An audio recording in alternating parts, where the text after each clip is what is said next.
Okay, so I left you in today's lecture with an exercise to have a go at yourself, and I'm now posting a solution to that exercise.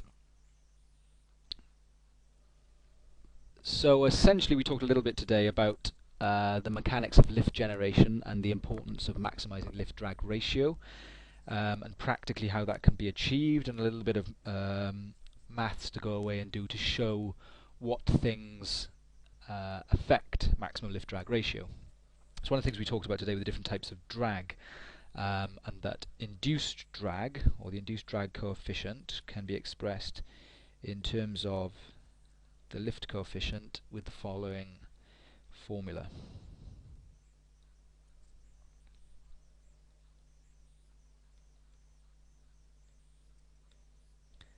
So in this formula, CL is the lift coefficient, CDI is the induced drag coefficient, and to get the induced drag coefficient you take the square of the lift coefficient, divide it by pi, times this thing E, which we, well hopefully I reminded you, is known as the Oswald efficiency factor, a measure of how close a wing is getting to effectively a perfect lift distribution, or an elliptical lift distribution. And AR is a single term, so AR is the aspect ratio of your wing. Now given this definition,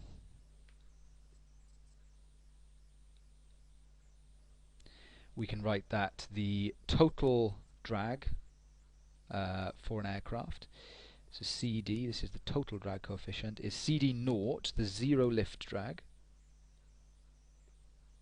plus the induced drag, or the parasite drag plus the induced drag. Now if we want to maximize the lift drag ratio, the thing that we want to maximize is CL by CD. Remember that the definition of CL and CD are such that they're basically lift and drag values normalized using the same parameters. So L over D is the same as CL over CD. So let's write down an expression for CL upon CD. So CL over, and there's a knock on my door. Okay, so where was I? So we can write that as CD naught plus CL squared over pi. And what we want to do is maximize that function there. So we're trying to find the value of CL for which L upon D is maximized. So we can express that as, so we want to know when D by dCl of CL over CD is equal to 0.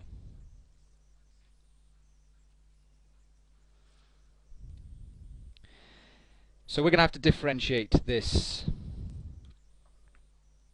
function here, which is not too difficult to do. So we'll use the old v du dx minus u dv dx all over v squared to differentiate a quotient, the quotient rule of differentiating. And what do we get left with? So we get v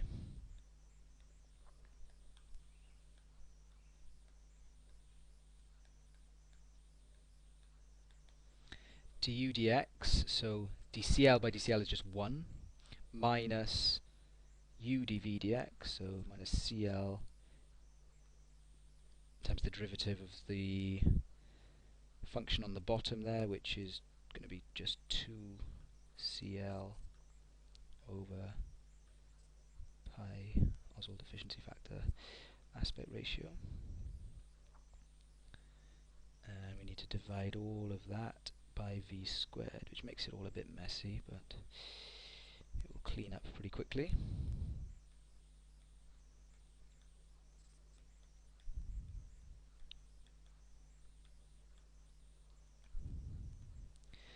So we want to know the value of CL for which that horrible looking thing there is equal to 0.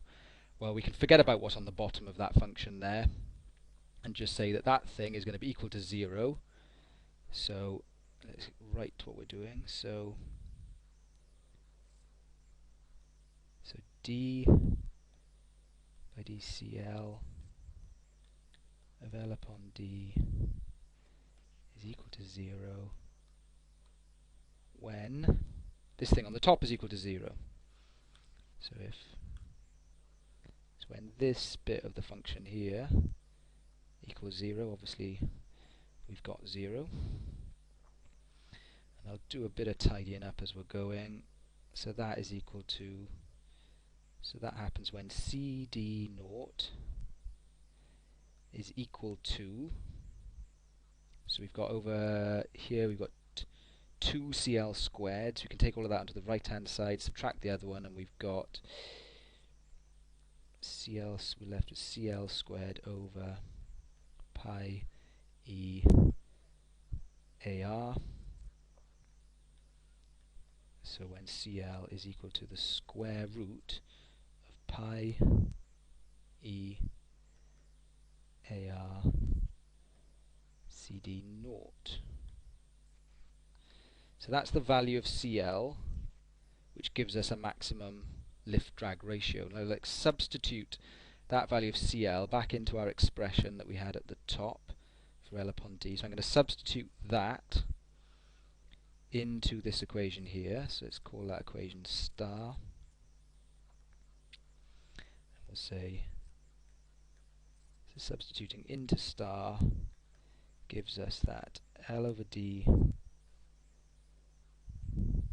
max is equal to, what do we get? So on the top, which is CL squared,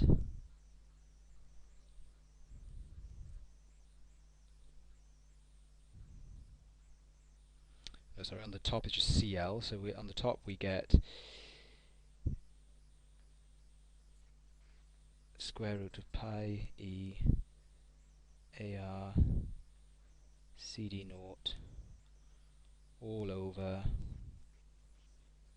CD naught plus, what else have we got on the bottom of that expression, star, C naught plus CL squared over pi E AR. Well, CL squared is going to be pi E AR CD naught. So what we're going to get left with in that term there is just CD naught. And we can write that a little bit more simply. So we've got two CD naughts in the bottom, so we can take out a factor of a half and rewrite that. We've got a squared CD naught on the top and a CD naught on the bottom, so we could say that that is pi E.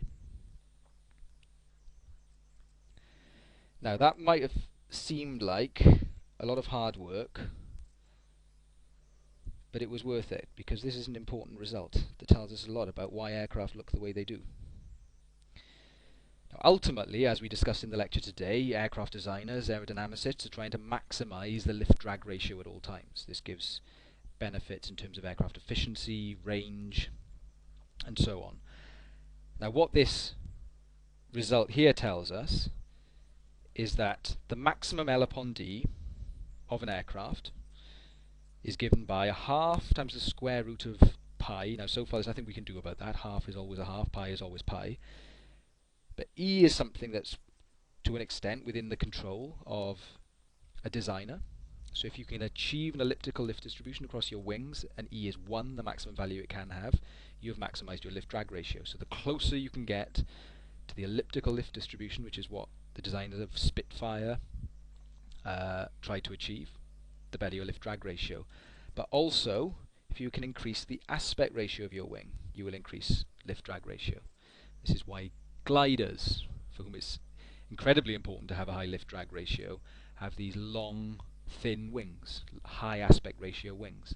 And also, of course, if you can minimize, because it's on the bottom of the fraction, your CD naught value, your zero lift drag, by streamlining, by making your aircraft as slender as possible, if you can minimize CD naught, you can increase the lift drag ratio. So a relatively simple bit of analysis here, giving us this important result. that we can derive a simple expression for maximum lift-drag ratio in terms of Oswald efficiency factor, wing aspect ratio, and zero lift drag tells us an awful lot about why aircraft look the way they do.